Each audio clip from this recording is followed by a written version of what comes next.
네, 지금까지 우리는 욥의 세 친구들의 주장을 다 살펴봤습니다.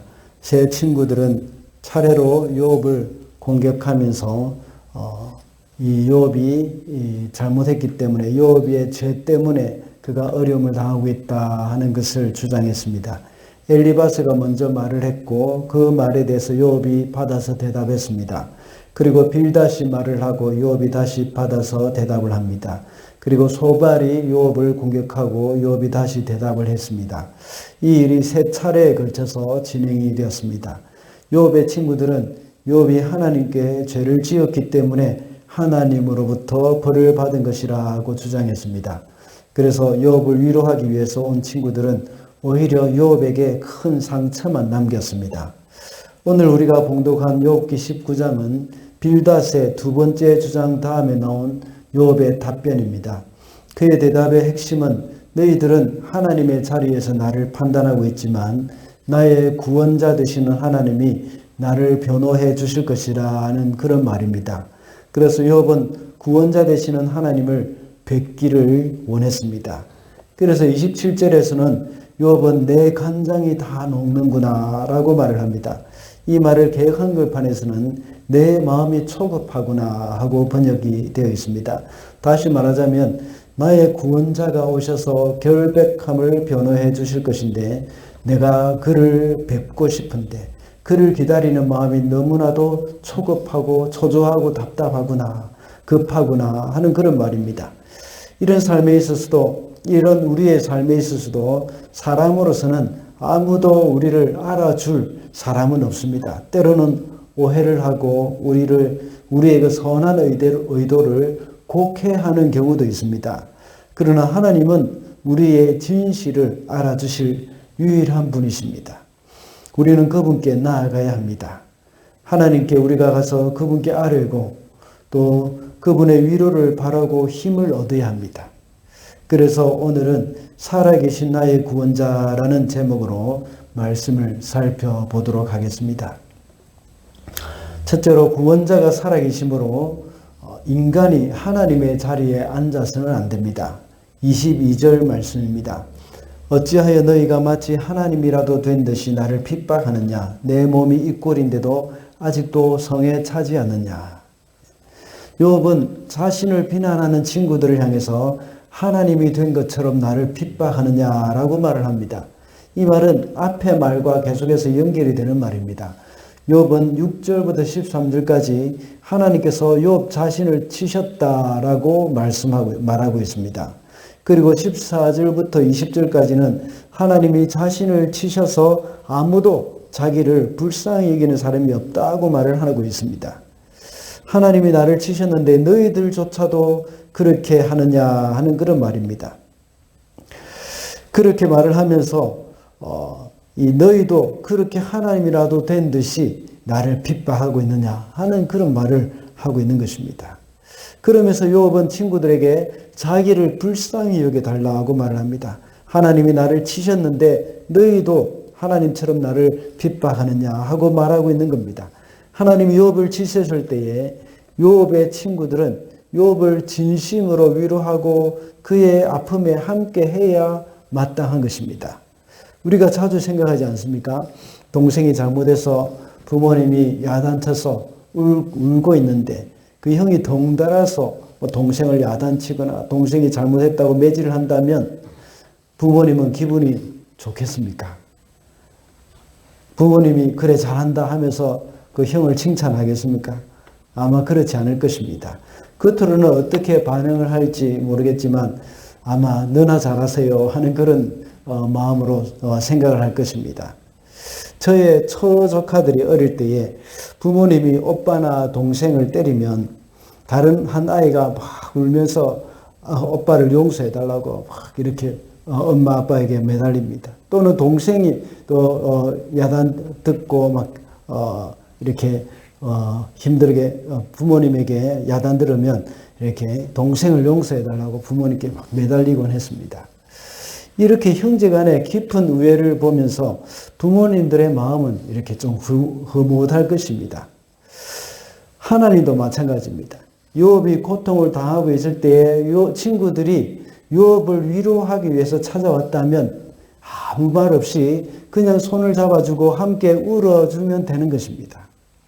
반대로 함께 덩달아서 요업을 판단하거나 비난을 한다면 그들도 역시 하나님의 자리에 앉아 있는 것이나 마찬가지입니다. 우리가 다른 사람들을 판단하거나 정죄하는 것은 정말 조심해야 할 일입니다. 그것은 하나님의 자리에 앉아 있는 것과 같은 그런 교만이라고 할 수 있습니다. 우리는 얼마나 이런 교만에 빠지길 잘하는지 모릅니다. 우리의 공동체 안에서 형제나 이 지체가 어려움에 처하게 되면 본능적으로 그런 판단을 하는 경향이 참 많습니다. 그리고 어디에서 지진이 나거나 그래서 건물이 무너지면 이 우상을 섬겨서 그렇다 하면서 막 이렇게 함부로 말을 하기도 합니다. 그리고 인도네시아에 지진 해일이 나서 그 지역에 쑥대밭이 되었다는 그런 뉴스를 들었을 때 그들이 교회를 핍박해서 그렇다는 그런 말도 하기도 합니다. 물론 그럴 수도 있습니다. 실제로 하나님이 그렇게 하셨을 수도 있습니다. 그러나 우리 그리스도인들은 그들을 불쌍히 여기는 그런 마음이 있어야 합니다. 요즘 한두 달 사이에 전 세계적으로 지진이 굉장히 많이 일어나고 있습니다. 그리고 해마다 일본에서는 지진 때문에 그리고 태풍 때문에 많은 피해를 당하고 있습니다. 물론 우리나라도 이번에 지나간 태풍 때문에 엄청 많은 힘든 시간을 보냈습니다. 그런 뉴스를 접할 때마다 밑에 달린 댓글을 보면 일본을 정죄하고 잘됐다고 이렇게 말하는 사람들이 참 많이 있습니다. 우리가 만약에 그들을 정죄하게 된다면 하나님의 자리에 앉아서 정죄하고 판단하는 그런 교만이 되는 것입니다. 오늘 본문 21절에서 욥이 그의 친구들에게 나를 불쌍히 여겨다오라고 말하는 것과 같이 불쌍히 여기는 마음이 우리 가운데 있어야 합니다. 어려움을 당한 사람들, 또 재난을 당한 사람들, 그 사람들을 보면 우리 마음 가운데 불쌍히 여기는 그런 마음들, 그런 마음이 우리에게 있어야 하는 겁니다. 이것이 바로 하나님 아버지의 마음입니다. 우리는 많은 사람들은 대부분 다 이 죄성을 가진 사람들이 있기 때문에 다른 사람들이 잘못되는 것을 보면서 자기도 모르게 그 마음 가운데 희열을 느끼는 그런 부분들이 있습니다. 오히려 불쌍히 여기는 그런 마음들이 참 갖기가 쉽지는 않습니다. 그러나 하나님의 은혜로 예수 그리스도의 마음으로 바뀐 사람들은 그런 것들을 볼 때에 정말 이 불쌍히 여기는 그런 마음들, 그런 마음을 가지고 안타깝게 생각을 해야 한다는 겁니다. 오바댜서를 보면 하나님이 에돔을 심판하는 이유가 바로 에돔의 교만 때문이었습니다. 이스라엘이 하나님의 징계를 받았을 때에 에돔은 그것을 막 기뻐했습니다. 그리고 에돔도 심판자가 되어서 이스라엘을 막 치고 이스라엘을 괴롭히고 그렇게 했습니다. 우리가 지금 묵상하고 있는 욥기서에 나오는 욥의 친구들도 그들도 역시 나중에는 하나님의 책망을 들으면서 회개의 번제물을 드려야 했습니다. 욥에게 또한 기도의 부탁을 했었습니다. 하나님께서 욥의 세 친구들에게 책망을 하셨습니다. 책망을 하시면서 너희가 욥에게 기도 부탁을 해라고 말을 합니다. 욥은 그들을 위해서 번제를 드리면서 그들을 위해서 하나님 앞에 죄 용서의 기도를 해주기도 했습니다. 우리는 불쌍히 여기는 마음이 있어야 합니다. 다른 사람들을 이 죄를 판단하고 심판하는 그런 마음은 하나님이 하셔야 될 일이고 우리가 해야 할 일은 그 어려움을 당하는 그 사람들을 향해서 불쌍히 여기는 그런 마음, 그것이 우리가 가져야 할 마음이라는 겁니다. 비록 하나님이 죄인들을 심판하신다고 하더라도 우리는 그들을 불쌍히 여기는 마음을 가지고 그들을 돌보아 줘야 합니다. 그리고 그들을 위해서 하나님께 기도해야 합니다. 그래서 그들이 당하는 고통에서 벗어나게 해달라고 기도하면서 그들을 위한 중보가 우리에게 있어야 하는 겁니다. 비록 우리를 대적하는 사람이나 민족이라고 하더라도 그들을 용서해 달라고 기도를 해야 하는 겁니다. 우리를 핍박하는 사람이라고 하더라도 그들이 고통을 당하면 그들을 불쌍히 여기면서 그들을 용서해 달라고 하나님께 기도해야 하는 겁니다. 가난한 사람들이 어려움을 당할 때에 그들이 하나님께 죄를 지어서 맞으며 하나님께 징계를 받는 것이라고 생각하면 안 됩니다. 그런 마음이 바로 유대인들의 율법적인 사고방식이고 하나님의 자리에서 사람을 함부로 판단하는 교만이라고 할 수 있습니다. 이사야 53장에 보면 메시아의 예언이 나옵니다. 그 중에 4절의 말씀을 보면 그는 실로 우리의 질고를 지고 우리의 슬픔을 당하였거늘 우리는 생각하기를 그는 징벌을 받아 하나님께 맞으며 고난을 당한다 하였노라 라고 말씀하고 있습니다. 이것이 죄성을 가진 인간들의 생각이라고 할 수 있습니다. 죄 없으신 예수님께서 이 땅에 오셔서 우리의 죄를 위해서 고통을 당하고 계시는데 그 모습을 본 사람들은 말하기를 그는 죄를 지어서 징벌을 받아 하나님께 맞으며 고통을 당한다고 말하는 것입니다. 예수께서 죄가 없으신 채로 고통을 당했다고 생각한 사람은 누구입니까? 예수님의 십자가 한쪽 편에 달려있는 죽은 그 십자가에 달려 죽은 그 강도입니다. 그래서 그가 말하기를 우리는 우리가 행한 일에 상당한 보응을 받은 것이니 이제 이에 당연하거니와 이 사람이 행한 것은 옳지 않은 것이 없느니라 하고 누가복음 23장 41절에서 말했습니다. 이 강도는 비록 죽기 직전에 구원받은 사람이었지만 모두가 예수님이 죄를 지어서 징계를 받는다고 하는 그 때에 유일하게 예수님은 죄 없으신 분이라고 말했던 사람입니다. 이 말이 예수님께도 얼마나 위로가 됐겠습니까? 욥에게도 이런 친구가 필요한 것입니다. 욥 너는 잘못한 것이 없어. 내가 너를 잘 알아. 하고 말해주는 그 친구가 필요했던 것입니다. 그런 위로가 필요했던 욥이었습니다. 물론 욥의 아내도 그런 말을 했습니다. 그러나 욥의 아내는 그렇게 말하면서 하나님을 비난함으로 욥의 마음을 아프게 했습니다. 그러면서 하나님을 욕하고 죽으라고 말을 했던 겁니다. 그래서 오늘 본문에 우리가 읽었던 것처럼 내 아내도 나의 생명을 싫어하는구나 하고 말을 하고 있는 겁니다. 우리 성도는 어려움을 당한 사람들을 향해서 그들을 판단하기보다는 그 사람을 불쌍히 여기면서 그 사람을 위해서 중보하면서 기도해야 하는 것입니다. 우리는 그 사람의 형편을 잘 알지 못하고 그 사람이 정말 죄를 지어서 하나님께 벌을 받은 것인지 알 수는 없습니다. 그렇지만 어려움을 당한 이웃을 향한 우리의 태도는 그 사람을 향한 불쌍히 여기는 마음을 가지고 그 사람의 아픔이 곧 나의 아픔과 같이 생각하면서 기도해야 한다는 것입니다. 둘째로 구원자가 살아계심으로 죽게 피해야 합니다. 25절입니다. 나는 확신한다. 내 구원자가 살아계신다. 나를 돌보시는 그가 땅 위에 우뚝 서실 날이 반드시 오고야 말 것이다.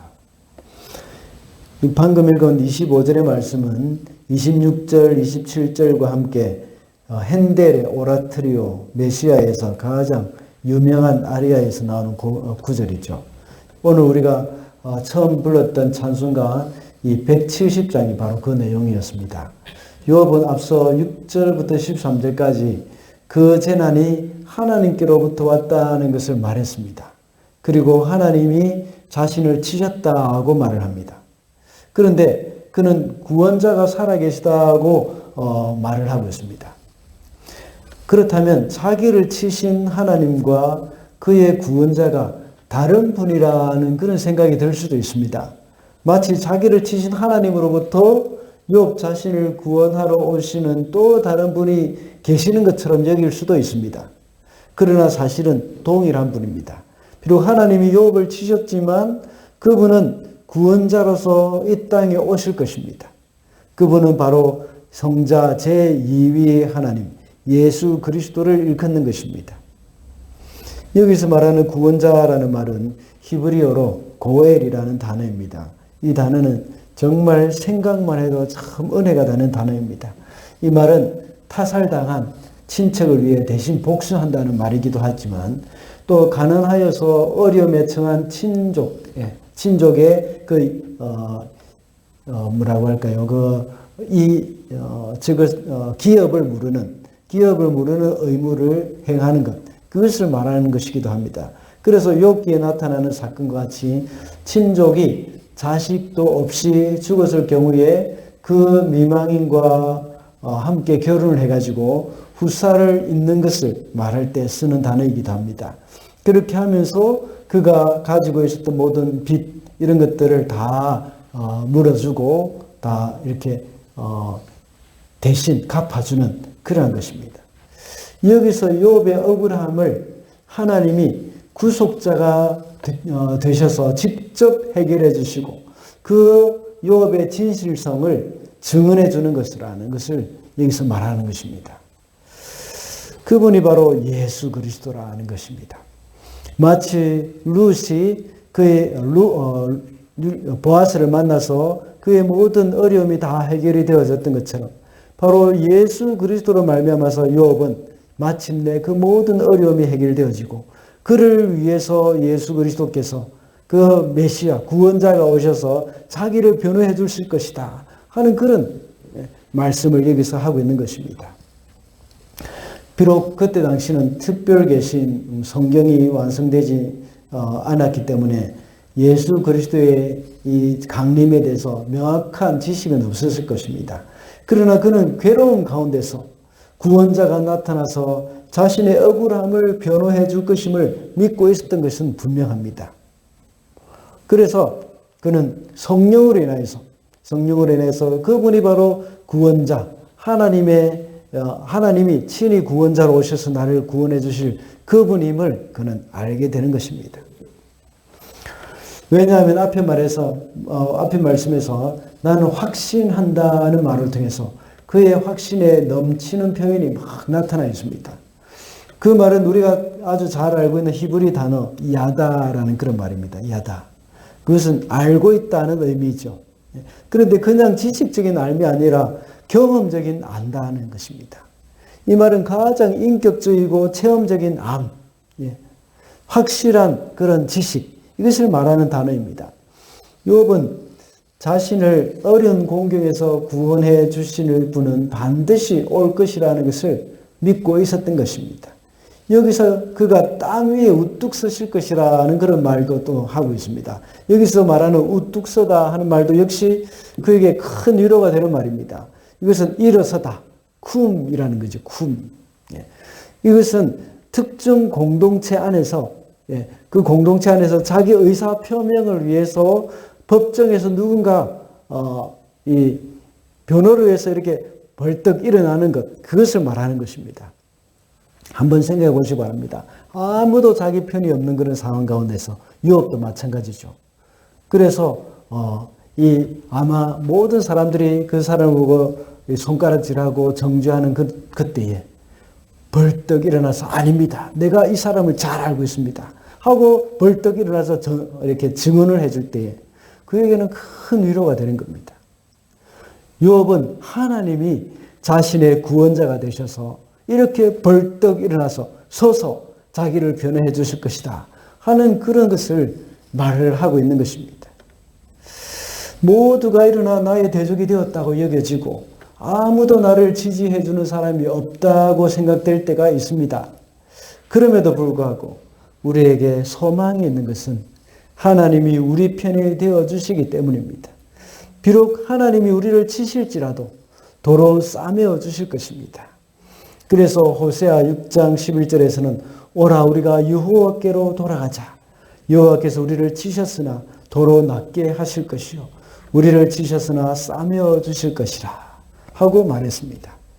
이것이 우리가 하나님께로 돌아갈 이유이고 하나님께로 피해야 할 이유입니다.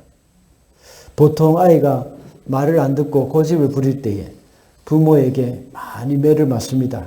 그런데 아이들은 이상하게도 엄마 아빠가 매로 때리면 도망가지 않고 때리는 부모의 품으로 파고들지 않습니까? 내 엄마가 나를 치셨도다. 나는 확신하노니 나를 안아주실 리가 내 앞에 서리로다 하는 그런 마음으로 이제 안기는 것 같은 그런 느낌이 듭니다. 분명히 엄마가 나를 때리지만 엄마는 나를 안아주실 것이라는 그런 확신입니다. 욥의 고백도 동일합니다. 이것이 하나님을 알고 확신하는 자의 고백이라고 볼 수 있습니다.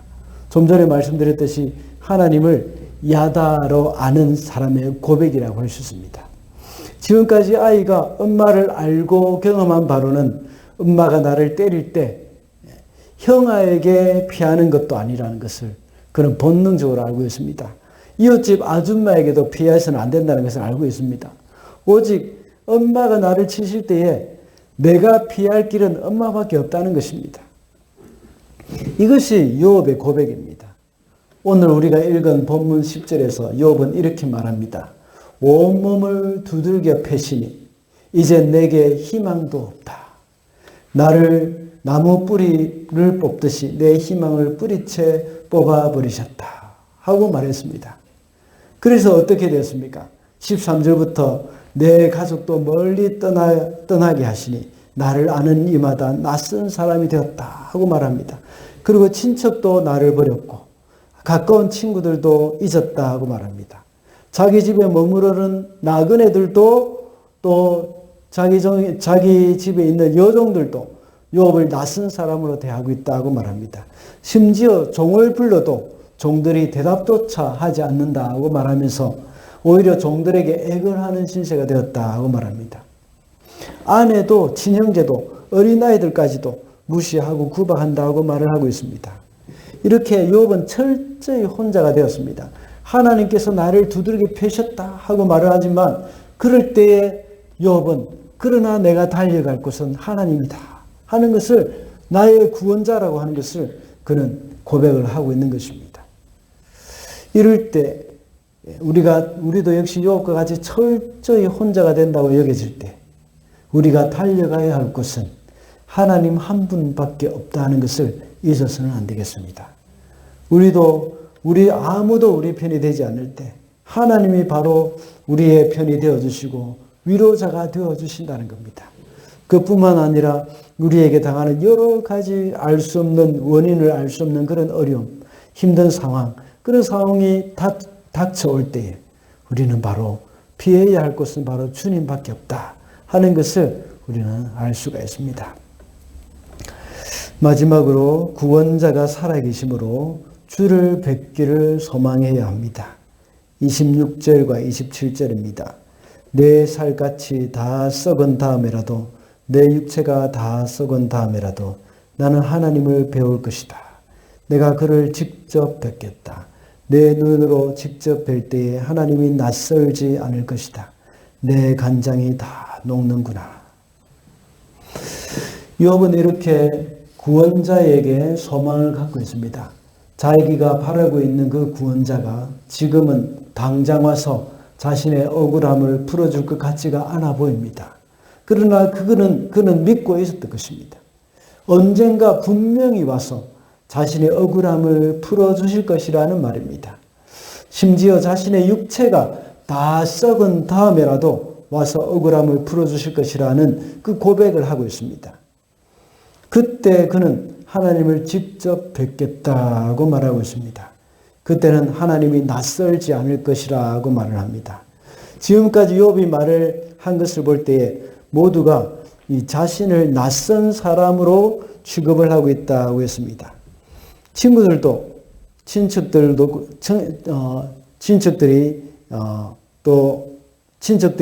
또 가족도 자신을 낯선 사람을 취급하고 있다고 말하고 있는데 심지어 종들조차도 자신을 낯선 사람으로 보고 있다는 겁니다.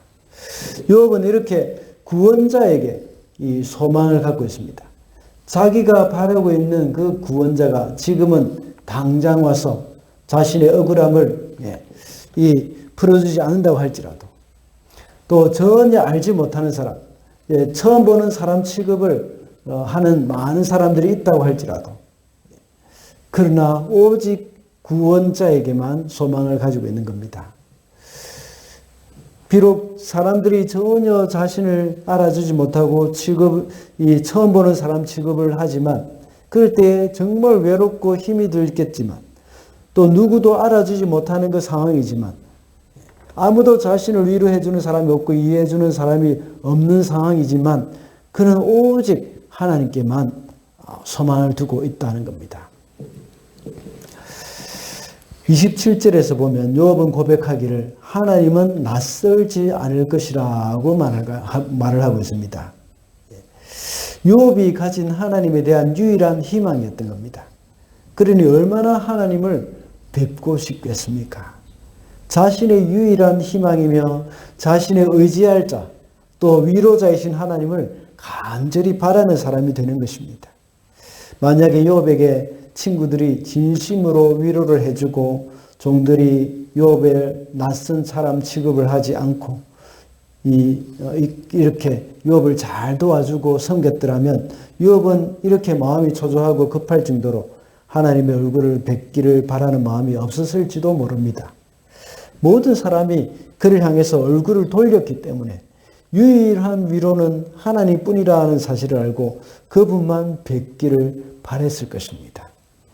욥은 그의 외로움이 밑바닥까지 미쳤을 바로 그 순간에 그는 유일한 위로는 바로 하나님뿐이라는 사실을 고백하게 되었던 것입니다. 하이델베르그 교리문답 첫 번째 질문은 이런 질문이 있습니다.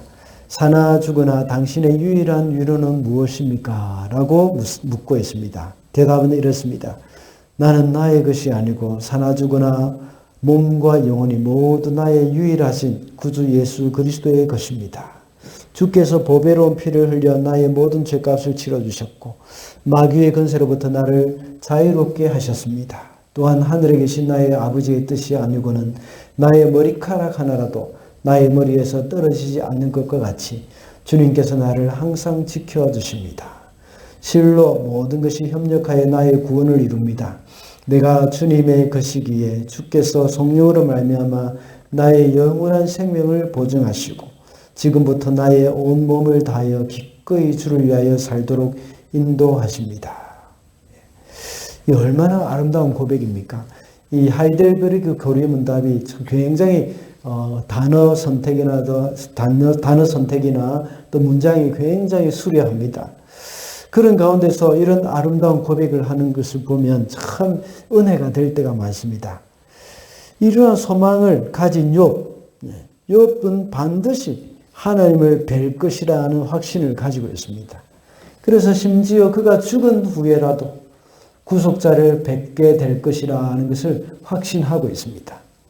그래서 오늘 본문과 같이 내 살같이 다 썩은 다음에라도 내 육체가 다 썩은 다음에라도 나는 하나님을 배울 것이다 하고 말을 하고 있는 겁니다. 욥의 말이 옳습니다. 욥뿐만 아니라 우리도 마찬가지입니다. 우리 주님은 반드시 우리를 찾으러 다시 오십니다. 그분이 오시면 욥의 고백과 같이 우리 대부분은 죽어서 흙이 되어 있을 것입니다. 비록 우리가 살같이 다 썩어 먼지가 되어 있다고 하더라도 우리 모두는 다 가치가 있습니다. 세상 사람들은 죽은 우리가 가치 없다고 생각할 수도 있습니다. 욥이 고백했던 것 같이 하나님이 치셔서 피부병이 나은 상태에서 온 집안이 다 망해버렸을 때에 그 누구도 욥을 알아주지 않고 있습니다. 또 모든 사람들이 욥을 가치 없게 여기고 있습니다. 또한 낯선 사람 취급을 하지만 하나님은 우리의 육체가 흙이 되었다고 하더라도 가치를 매기고 있습니다. 왜 그렇습니까? 우리가 비록 흙이 되었다고 하더라도 우리 주님은 우리를 위해서 당신의 피로 값을 지불하신 분이기 때문입니다. 그러므로 비록 우리가 죽어 있고 흙이 되어 있다고 하더라도 주님의 것이고 주님은 우리를 소중하게 보고 계신다는 겁니다. 우리의 육체가 썩어 있다고 하더라도 우리의 영혼은 물론이요 육체까지도 버리지 않으시는 주님이십니다. 우리 주님은 다시 오셔서 모든 사람들이 무가치하게 여기고 있는 그런 흙 부스러기를 도처에서 다 찾아서 말할 수 없는 영광으로 회복시켜 주실 것입니다. 이렇게 해서 우리는 하나님을 만나게 되는 겁니다. 그래서 한없는 기쁨을 누리게 되는 겁니다. 그래서 데살로니가전서 4장 16절에서는 주께서 호령과 천사장의 소리와 하나님의 나팔 소리로 친히 하늘로부터 강림하시리니 그리스도 안에서 죽은 자들이 먼저 일어나고 라고 말씀하고 있습니다. 우리 주님은 우리를 데리러 오실 것입니다. 반드시 오실 것입니다. 우리가 살아있는 동안 오시면 더 좋겠지만 비록 죽고 한 줌의 흙으로 남아있다 하더라도 아니 흔적조차 없어진다고 하더라도 주님은 반드시 우리를 찾아내실 것입니다. 이 때문에 우리는 소망이 있는 것입니다. 그러므로 우리를 찾아내시고 우리에게 위로를 주실 그 주님을 우리는 기다려야 하는 겁니다. 우리는 주님의 참된 위로로 이 땅에서 겪었던 모든 아픔을 다 잊어버리고 영원한 즐거움에 참여하게 될 것입니다. 말씀을 맺겠습니다. 오늘은 살아계신 나의 구원자라는 제목으로 말씀을 살펴봤습니다. 구원자가 살아계심으로 인간은 하나님의 자리에 앉아서는 안 됩니다. 우리가 어려움을 당한 사람들을 향해서 판단하고 정죄하는 것이 바로 하나님의 자리에 내가 앉아있는 것과 마찬가지라고 했습니다. 우리는 오직 그들을 향해서 불쌍히 여기는 마음, 그것을 가지고 그들을 위해서 기도해야 할 사람들입니다. 그리고 구원자가 살아계심으로 우리는 주께로 피해야 합니다. 비록 하나님이 우리를 치셨고 징계하셨다고 하더라도 우리는 하나님께 피해야 한다는 겁니다. 그럴 때에 진정한 위로자가 되시는 그 주님이 우리의 소망이 되어 주실 것입니다. 그리고 구원자가 살아계시기 때문에 우리는 그분을 뵙기를 소망해야 합니다. 다시 말하자면 마지막 때, 주님이 오시는 그때를 늘 기다리면서 정말 헌정의 삶을 살아야 한다는 겁니다.